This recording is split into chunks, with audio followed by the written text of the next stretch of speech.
Então, eu hoje decidi fazer uma análise de um caso bem específico para a gente olhar como a gente está subindo, está no momento do aclive da terceira onda. A gente está olhando a onda se formar, está olhando o tsunami se formar e não está fazendo nada a esse respeito. O que acontece? Vamos olhar o exemplo do Paraná. O Paraná chegou a ter mais de 700 pessoas esperando um leito de UTI. 700. Esse número baixou desde março, chegou a pouco menos de 100 pessoas, e hoje, veja só, depois que isso diminuiu, aqui o número se chega de novo, a mais de 700 pessoas aguardando um leito de unidade de terapia intensiva no Paraná. Infelizmente, esse é um fenômeno que não está distrito ao Paraná.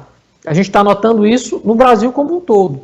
18 estados já possuem ocupação acima de 80% dos seus leitos. 10 acima de 90% dos leitos de UTI. É muita coisa. Se a gente tiver de novo um aumento do contágio, um aumento dessa curva, a gente vai enfrentar uma terceira onda sem leito disponível. E aí a gente pode ter números ainda piores do que março e abril, que é tudo que a gente não quer nesse momento.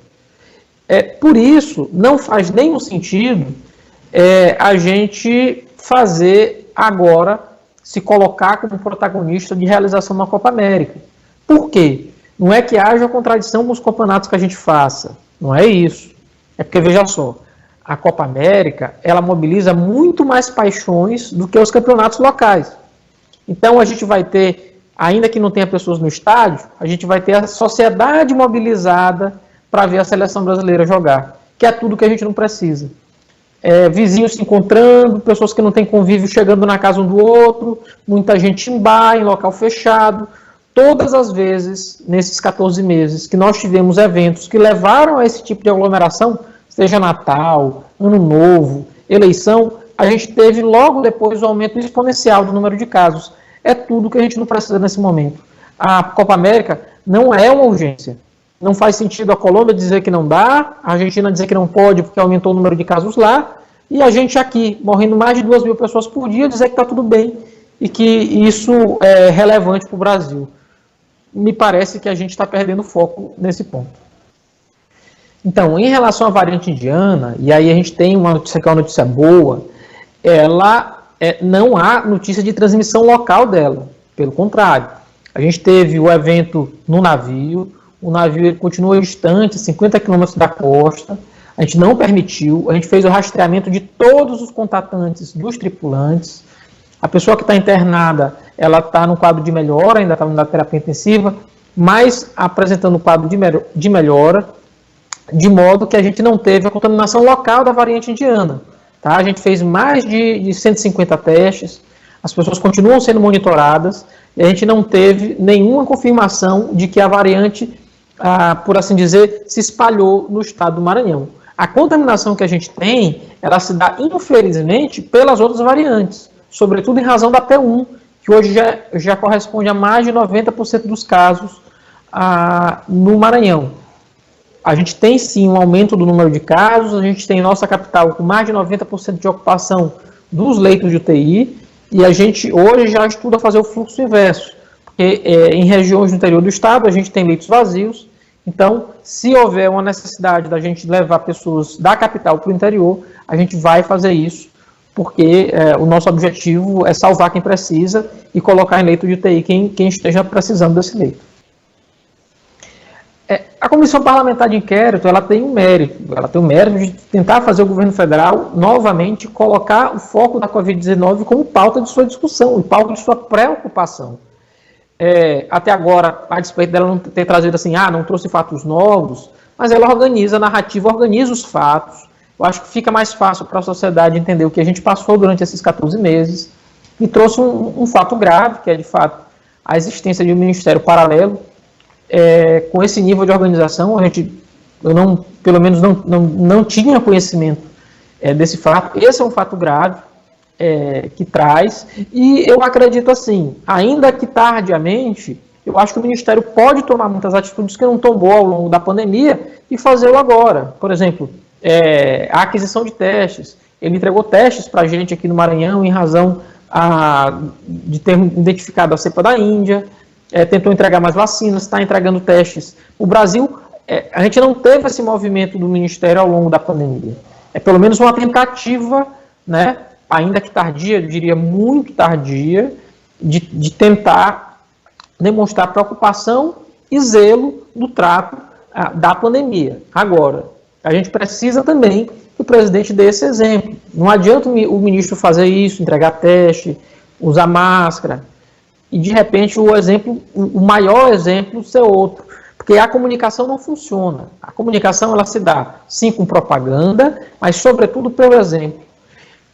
A maior dificuldade que a gente teve na pandemia, quando eu chegava lá no interior do Maranhão, perguntava para o médico que estava atendendo lá o trabalhador rural, é porque ele chegava na unidade pedindo cloroquina. Bem, ele não tem conhecimento de medicina. De onde ele tirou essa afirmação? Alguém estava dizendo que era para usar, não estava? E essa palavra a gente não tem ideia da força que ela tem e do exemplo que ela transmite.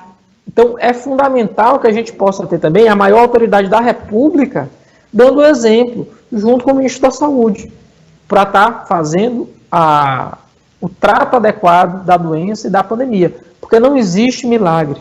Eu acho que o fundamental é isso, dizer para todas as pessoas, não existe solução mágica. Infelizmente, para a gente cuidar e evitar o contágio da doença, a gente tem que tomar medidas duras, medidas chatas, que mudam o nosso modo de viver, mas são as medidas necessárias para que a gente não perca tantas pessoas próximas como a gente tem perdido, quase 500 mil de pessoas ao longo desses 14 meses. Infelizmente, a gente confirma essa expectativa.